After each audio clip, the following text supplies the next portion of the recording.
बिस्मिल्लाहिर्रहमानिर्रहीम। अस्सलाम वालेकुम जी, मैं नजमुल हसन बाजवा हूं। आज 6 मार्च है और बुध का दिन है। नाज़रीन किराम, ये 4 लाइनें जो आप मेरे थंबनेल पर देख रहे हैं, ये एक्चुअली 4 बड़ी खबरें हैं जो मैंने आपके सामने रखनी है। किसकी कुर्बानी हुई, किसकी बलि चढ़ा दी गई है इस्लामाबाद में, किस अहम तरीन शख्सियत बल्कि मरकजी किरदार की, किस मरकजी किरदार की बलि चढ़ाई गई है, इसके ऊपर कुछ तफसीलात आपके सामने रखनी है। जनरल आसिम मुनीर को पहली सलामी आज कहां से मौसूल हुई, इसके ऊपर कुछ तफसीलात है। और वो कौन सी शख्सियत है जो मीडिया के सामने आज अपने आंसू रोकती रही, और इमरान रियाज के बारे में भी कुछ खबरें हैं। सो काफी सारी चीजें आपके सामने रखनी है, एक एक करके शुरू करते हैं। आगे बढ़ने से पहले दरखास्त ये कि चैनल को सब्सक्राइब जरूर कर ले। सबसे पहले इमरान रियाज की बात। आज इमरान रियाज का केस बड़ा दिलचस्प, नाज़रीन किराम, बड़े दिलचस्प तरीके से सुना गया। हुआ ये कि इमरान रियाज को आज अदालत में पेश किया गया। पहले तो 5 घंटे उन्हें प्रिजन वैन के अंदर रखा गया। 5 घंटे तक जो है ना वो बाहर खड़े रहे। अब इमरान रियाज जहां पे खड़े होते हैं, इरादा तो ये था कि उनको जलील किया जाए, उनको बाहर जो है ना वो खड़ा रखा जाए, लेकिन वो जहां पे खड़े होते हैं ऑब्वियसली उनको, वो पाकिस्तान में सबसे ज्यादा देखे जाने वाले, सबसे ज्यादा सुने जाने वाली शख्सियत है, तो फिर कैमरों का रुख उधर ही हो जाता है। हमने ये देखा कि प्रिजन वैन के इर्द गिर्द मक्खियों की तरह कैमरामैन इकट्ठे हो गए, रिपोर्टर्स इकट्ठे हो गए, और वो इमरान रियाज से जो है ना वो उनका पॉइंट ऑफ व्यू मुख्तलिफ इश्यूज के ऊपर लेने लग गए। अब जब पुलिस ने देखा कि इनके लिए ये सूरत हाल बन गई है, तो वो बड़े अनकंफर्टेबल हो गए। ऊपर से किसी की जानिब से हुक्म दिया गया और बताया गया कि इनको बात करने से रोका जाए। तो हमने पहली बार देखा इस तरह के मंजर के इमरान रियाज अंदर से गुफ्तगू कर रहे थे और बाहर पुलिस वाले अपनी शील्ड्स लेकर, ये साथ में आप मनाजिर देख भी रहे हैं कि पुलिस वाले अपनी शील्ड्स लेकर उनको रोक रहे थे, उनको गुफ्तगू नहीं करने दे रहे थे। बल्कि मैं वो चाहता हूं वो छोटा सा क्लिप जो है वो रिकॉर्ड किया है वहां पे वकील ने, वो जरा सुने कि किस तरह से इमरान रियाज को जो है ना वो रोका जा रहा था। फिर मैं बताता हूँ केस के अंदर क्या हुआ। सुने जरा, देखिए जरा किस तरह से इमरान खान को गुफ्तगू करने से भी रोका जा रहा था। देखिए इसको। इमरान रियाज खान की हेयरिंग पे आए हैं और आप ये देख रहे हैं ये लोग कितना डरते हैं इमरान रियाज खान की आवाज से, हम सब की आवाज से, और ये सारे उसके मुंह के आगे हैं ताकि कोई वैन में से भी उसकी शक्ल ना देखे। ये है उनके डर की हालत और ये है उनके खौफ की हालत। इसका मतलब ये वाकई बहुत सच बोलता है और सच को बेनकाब करता है। और आप तो नाज़रीन किराम, इस तरह से इमरान रियाज को गुफ्तगू करने से रोका गया। इस तरह से इमरान रियाज खान को जो है ना वो रोका गया कि उनका चेहरा कोई ना देखे, लेकिन वो जवान शेर की तरह डटा रहा। जब बाहर निकला तो चेहरे पे मुस्कुराहट थी।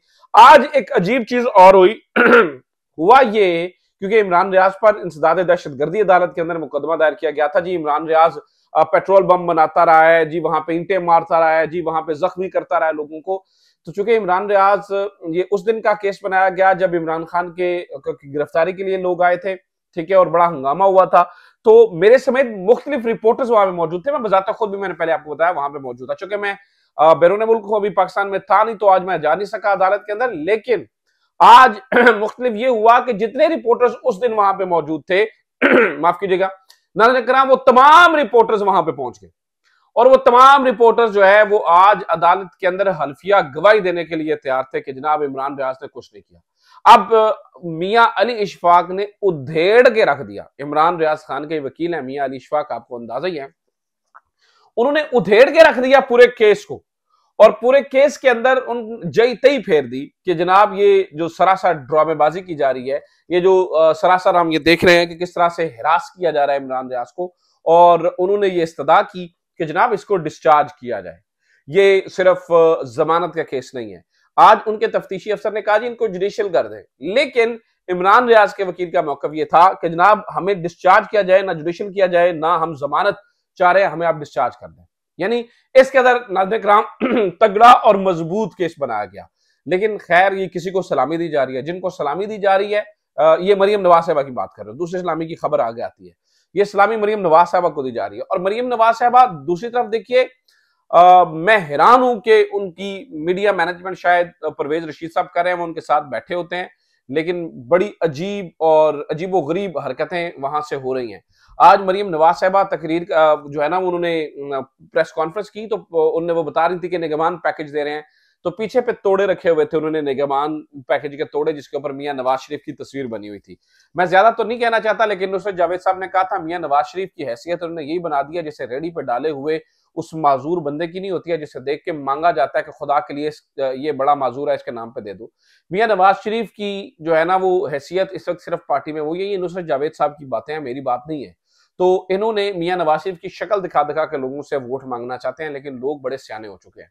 आप किसी को अपने बाप के पैसे में से पैसे नहीं दे रहे हैं, आप लोगों को सदका खैरात नहीं कर रहे हैं, ये लोगों के टैक्स से पैसे हैं, तो खुदारा उनकी ह्यूमिलेशन बंद की जाए।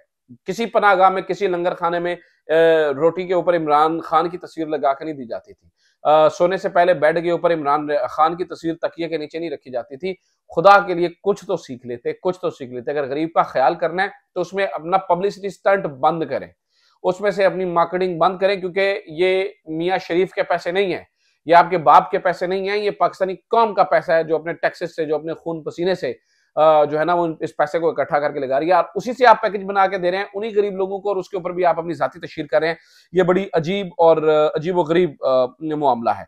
अच्छा जनाब, पहले जरा कुर्बानी की खबर सुन लीजिए, फिर बाकी खबरें बाद में बताता हूं मैं आपको। ये बड़ी कुर्बानी आज किसकी दी गई है ये जरा सुन लीजिए। नाज़रीन किराम, ये कुर्बानी दी गई है इसहाक डार साहब की। मैंने कहा ना कि बिल्ली के जब पांव जलने लगते हैं तो वो अपने बच्चों को भी पांव तले रख देती है। इस सारी प्लानिंग के पीछे इसहाक डार साहब थे, मफामत करवाने के पीछे इसहाक डार साहब थे। इसहाक डार साहब की सपोर्ट हासिल रही शहबाज शरीफ को। इसहाक डार की काफी सुनते हैं मियां नवाज शरीफ। नवाज शरीफ को कन्विंस करने के अंदर शहबाज शरीफ और इसहाक डार का बहुत बड़ा किरदार था, और इसहाक डार साहब का एक ही एम था कि दोबारा आऊंगा, वजीर खजाना बनूंगा और अमूर ममलिकत चलाऊंगा। आज खबर नाज़रीन किराम ये जियो ने छापा है कि इसहाक डार दौड़ से बाहर, मारूफ बैंकर मोहम्मद औरंगजेब को विफाकी वजीर खजाना बनाने का फैसला किया गया है। अब वो जो चीज चाह रहे थे, जिसके लिए उन्होंने इतनी तगदो की थी, जिसके लिए इतनी मेहनत की थी, अब उनको वो हासिल नहीं हो रही है, और उस जगह मोहम्मद औरंगजेब साहब आ रहे हैं। मैं ये नहीं कह रहा इस हकदार को मिनिस्ट्री नहीं मिलेगी, मिनिस्ट्रियां तो और भी बहुत सारे लोगों को टांग दी जाती हैं, लेकिन ये मोहम्मद औरंगजेब साहब का वजीर खजाना बनना, ऑब्वियसली जिन्होंने गवर्नमेंट बना के दी है वही इनको मिनिस्टर भी बताएंगे कि भाई वजीर खजाना इस बंदे को रखो, इसके ऊपर हमें एतबार है, ये इकोनॉमी चलाएगा, आप पे हमें एतबार नहीं है। लिहाजा जो इसहाक डार साहब हैं उनकी छुट्टी हो गई है, उनको मतलब आप समझे कि दूध में से मक्खी की तरह निकाल के बाहर फेंक दिया गया है। इसहाक डार की जगह आप कह सकते हैं कि नहीं, इसहाक डार के अलावा अगर इसहाक डार की से परफॉर्मेंस से आप खुश नहीं है तो आपके पास पार्टी में और लोग नहीं है, आप मिफ्ता इस्माइल साहब को मना लीजिए, आप एहसन इकबाल साहब को बना दीजिए। एहसन इकबाल साहब का नाम भी विफाकी वजीर खजाना किया है, लेकिन नहीं, नाज़रीन एक टेक्नोक्रेट को वजीर खजाना के ओहदे पर लेके आ जा रहा है। इसका मतलब है कि इलेक्टेड लोगों के पास जो है वो इतनी उनकी ना अहमियत है और ना उनके पास इतनी कोई वक़्त है और ना उनका ऐसा मामला है। लिहाजा जो इसहाक डार साहब है उनकी तो कुर्बानी हो गई है। दूसरा नाज़रीन किराम, आज एक इंतहाई अहम तरीन मुलाकात हुई। ये अहम तरीन मुलाकात हुई जनाब शहबाज शरीफ साहब की और आर्मी चीफ की। मैं एक तस्वीर आपको दिखाना चाहता हूँ, इस तस्वीर को आप गौर से देखिए। इस तस्वीर में आप देखेंगे कि जो ही आर्मी चीफ आए सैयद आसिम मुनीर, तो उन्होंने सलामी दी शहबाज शरीफ को, जो कि एक प्रोटोकॉल होता है, जो तरीकाकार होता है। तो वापसी में शहबाज शरीफ साहब ने भी सलूट मारा, वापसी सलामी दी माफ कीजिएगा आर्मी चीफ को। मुझे तो लगता है ये जो देखिए आर्मी चीफ का सलूट मारना तो यूजुअल बात है, लेकिन वजीर आजम का आर्मी चीफ को सलूट करना ये अनयूजुअल बात है। चले, अच्छी बात है, जबरदस्त बात है, उन्होंने सलामी दी और बनती भी है, क्योंकि इस वक्त ये मियां शहबाज शरीफ साहब बड़े कमजोर प्राइम मिनिस्टर हैं। अगर मुल्क की कोई इकोनॉमी बेहतर होनी है, किसी जगह पे कोई बड़े बड़े फैसले होने हैं, तो वो ऑब्वियसली आर्मी चीफ ही लेंगे, क्योंकि शहबाज शरीफ साहब की तो इतनी वक़्त नहीं है ना, शहबाज शरीफ साहब जो है वो इतने जोगे हैं कि इतने बड़े फैसले जो है ना वो कर सकें। ये तो इतने भी जोगे नहीं थे कि ये पिछले दौरे हुकूमत के अंदर अपने भाई को वापस बुला लेते, तो बाकी बातें तो अलग है। वैसे वापस आने से याद आया, इनके 2 बेटे भी वापस आ रहे हैं।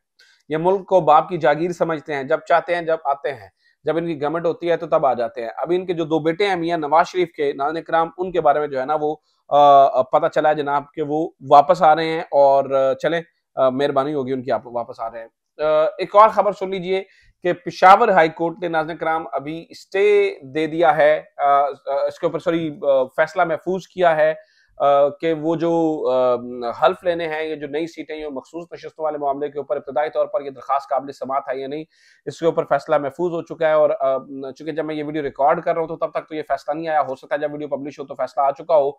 लेकिन अगर स्टे दे दिया जाता है और अगर हल्फ से लेने से रोक दिया जाता है मखसूस नशस्तों के ऊपर खवातीन को, तो ये एक बहुत बहुत बहुत बहुत बड़ी खबर होगी, जो कि यकीनी तौर पर तहरीक इंसाफ के लिए बहुत अच्छी खबर होगी। आज जनाब किसने रोका अपने आंसू, किसने रोके? तो बिलावल भुट्टो साहब ने अपने आंसू रोके जब जो केस सुनने जा रहे थे अदालत के अंदर जनाब भुट्टो साहब का, तो जब ये बेंच फैसला सुना रहा था तो बताने वाले बताते हैं कि बिलावल भुट्टो जो है वो बार बार रुमाल से अपनी आंखों से आंसू साफ कर रहे थे।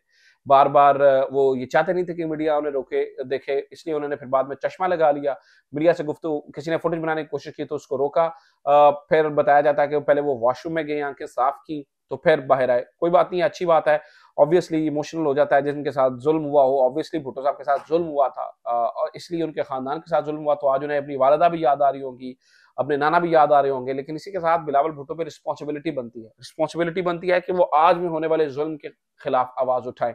अगर वो नहीं उठाते हैं तो इसका मतलब ये होगा कि वो अपनी जात की हद तक तो इंसाफ का बोलबाला चाहते हैं, लेकिन कानून और इंसाफ के सही मानों में वो जो है ना वो बोलबाला नहीं चाहते हैं। इसी तरह से नाज़रीन किराम, सलीम साफी साहब का एक कॉलम सामने आया है जिसमें उन्होंने ये दावा किया है कि किस तरह से तहरीक इंसाफ ने जो है ना वो स्वीप किया खैबर पख्तूनख्वा को। तो उसमें वो बता रहे हैं कि जनाब खैबर पख्तूनख्वा एक लेबोरेटरी है जहां भी जो कुछ टेस्ट होना होता है वो पहले खैबर पख्तूनख्वा में टेस्ट होता है। इसलिए जो गवर्नमेंट बनाई गई थी KPK में, यानी कि JUI और PP और नून को मिला के, खासतौर पर नून और JUI, उसके ऊपर जो है ना वो लोग याद करना शुरू हो गए थे इमरान खान को, उस गवर्नमेंट ने नुकसान पहुंचाया। तो इसका नतीजा ये निकला है। तो नाज़रीन किराम, फिर हमने, ठीक है, अगर सलीम साफी की बात मान ली जाए तो उससे हमने कुछ सीखा नहीं और सेंटर में भी PDM2 को इंस्टॉल कर दिया है। तो ये अब तक खबरें हैं। मेरा गला असल में ठीक नहीं है, दर्द कर रहा है अभी भी। खबरें और भी बहुत थी, कुछ मजीद तफसील रखनी थी, कुछ वीडियोस और ऑडियो की सूरत में आपको बताना था, लेकिन चूंकि मुझे इसको खत्म करना पड़ेगा, अगली वीडियो में कुछ मजीद तफसीलात रखूंगा। अपना ख्याल रखिए। खुदा हाफिज़। पाकिस्तान जिंदाबाद।